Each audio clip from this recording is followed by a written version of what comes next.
Maybe it's a situation where, let's say, for example, husband and wife are working, both of them are working together. Wife comes from home, wife is still expected to cook, to make all of the domestic chores in the home, while maybe the husband just sits around and does not help. You may think, oh, maybe it's a matter of tragedy, or sorry, a matter of tradition. But I think that is also a factor of understanding the change, understanding the times.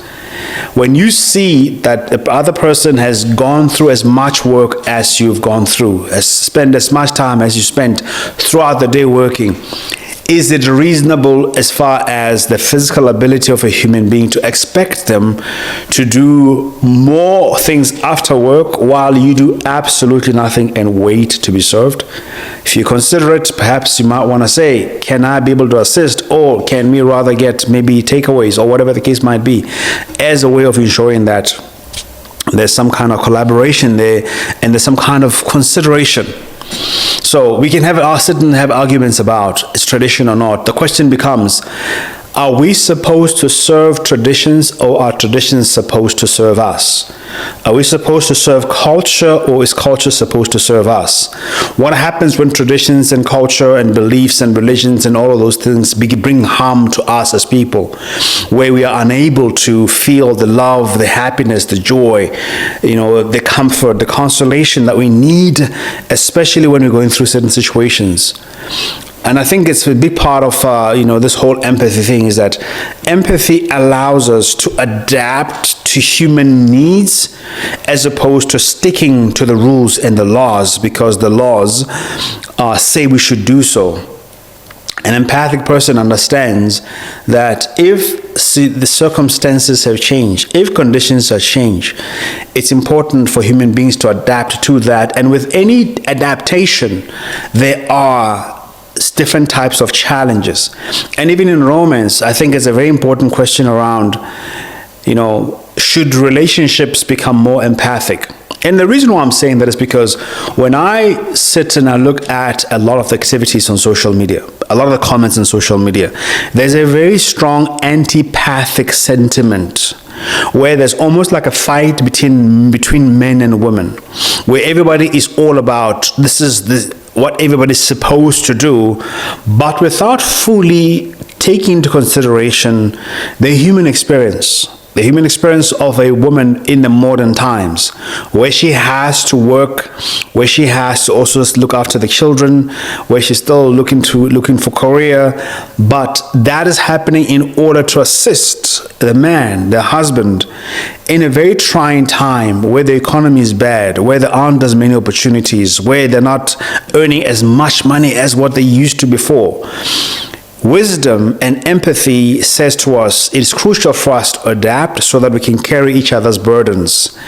If we just go on traditions, if we just go on culture, if we just go on what we've seen our parents do without fully considering what is currently happening, the changes that are happening, somebody in this situation is going to get hurt, or even both people. Because if your partner is burdened by the conditions of the relationship, you also will be burdened, because they can't fully be there for you. They can't love you as well as you need to be loved, as long as they are burdened, and perhaps you feel like you're not burdened. And for me, that is a challenge of empathy. It's a challenge of considering one another, especially in romantic settings, because if we don't adapt, we're going to find ourselves in trouble. And empathy in romance should be adaptable. Now let's look at it. What are some of the challenges? So the challenges of an empath, similar to what we've already said so far, in a romantic relationship, is that putting the partner's needs first.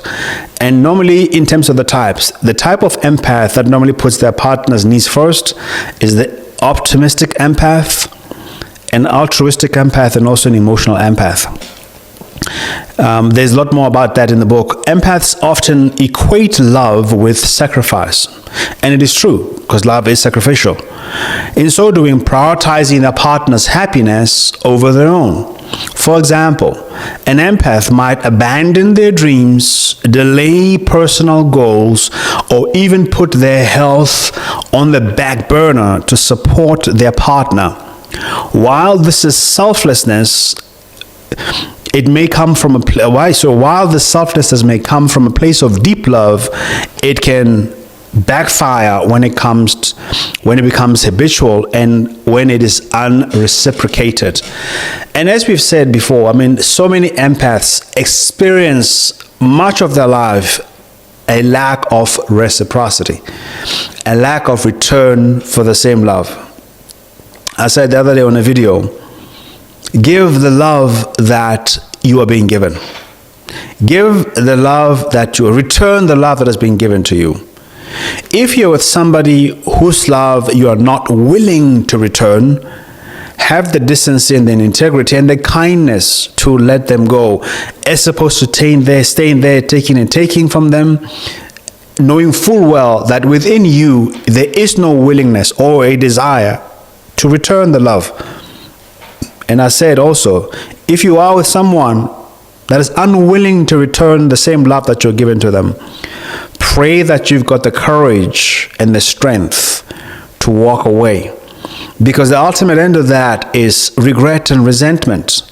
Regret and resentment are two of the probably most negative feelings, emotions that empaths end up with towards the end of their lives, or maybe when they're much older, when they look back to see how much they have sacrificed for this person, how much they've supported this person in the time, in their young years, in the vital years, in the productive years, they lived supporting someone else, and then this person turns around to not be a reciprocal person, and instead, when they find themselves in a leveraged position financially, societally, in terms of leadership, and even in the workplace where they've been promoted, the antipathic personality comes out.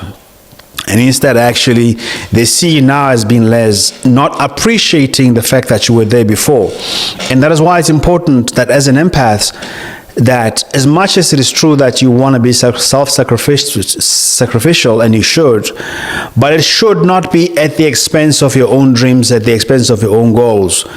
There must be something that you're still doing for yourself so that you don't find yourself in the back burner.